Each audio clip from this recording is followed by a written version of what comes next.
Hello again my friends, and today I'll be building and painting the 54cm Mörser, or as its nickname is known as Loki, or also known as the Karlgarat Mörser, in 1 to 144 scale from Dragon.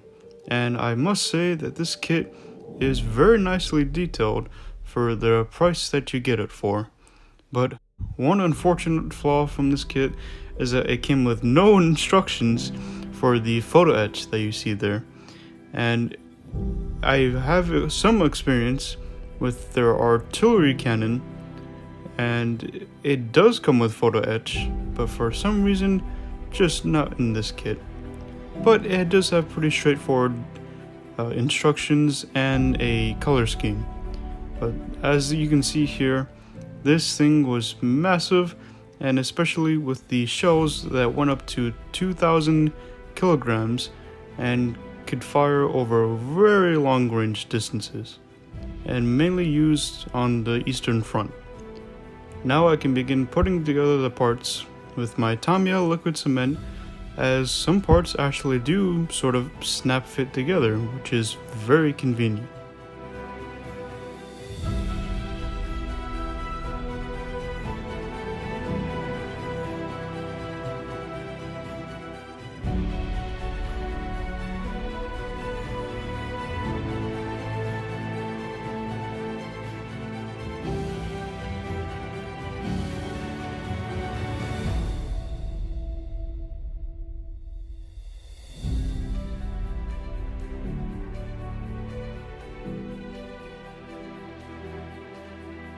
I actually, unfortunately, I struggled to attach the suspension onto the lower hull, and this wasn't necessarily the kit's fault, it was just by my own doing.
Now we can begin priming the model with this AK black primer, which I highly recommend for brush painting, and you really want to shake this up for a good minute so that you get a nice even flow consistency, and that it will very nicely give it a nice one coverage in just a very short amount of time.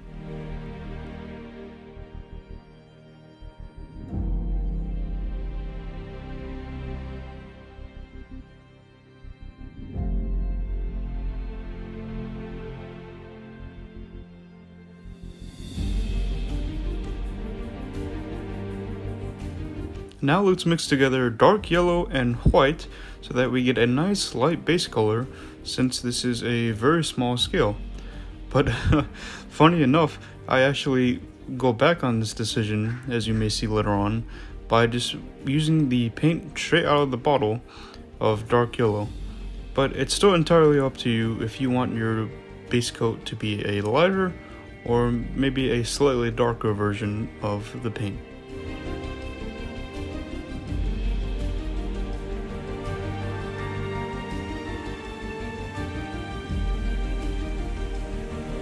To create some highlights, I use the overbrushing technique, which you may be familiar with this if you've seen my T55 video, to where you just have a little bit of water moistened with the brush and a little bit of paint left on the brush, which is very similar to dry brushing. But here you can see that I want to focus on the main highlights and upper areas of the model.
You may have gotten a glimpse of these decals earlier, as it comes with a very nice selection to choose from on the Balkan Cruise German symbols and the Norse mythology names, which are Zeus, Thor, Odin, Loki, and the other two are Balder and Wotan, which are very interesting that they would name this massive mortar cannon after these Norse gods, basically. And I find that to be very interesting.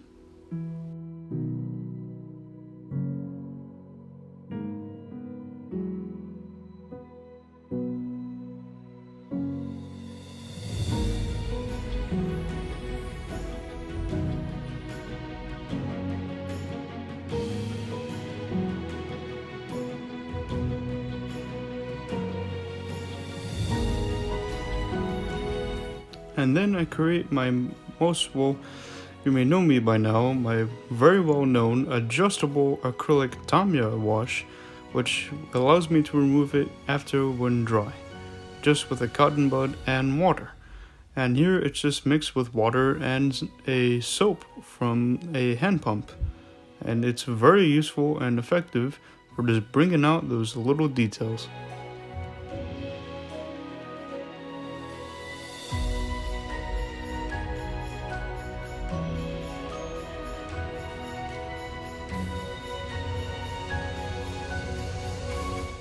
And now time for some actual dry brushing. I use buff from vehicle so that I may get some nice subtle highlights that will help bring out other small rivets and other details.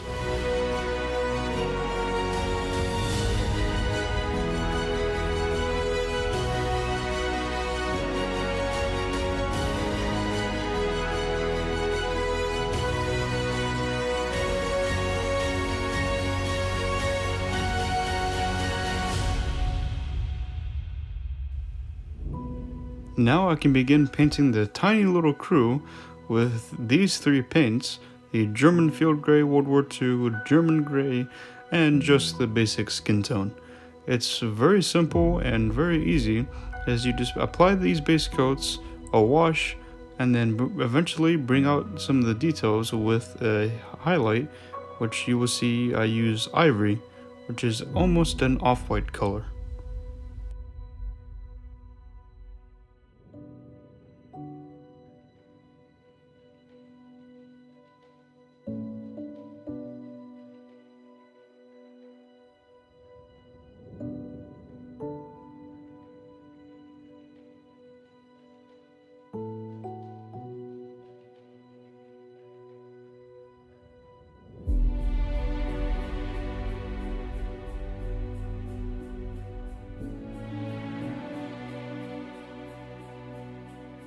Thank you all so much for watching, and I hope you enjoyed the video of this tiny little German mortar cannon in such a small scale. Let me know what you think of it, and I'll hopefully see you all next time on possibly another little small scale from Dragon.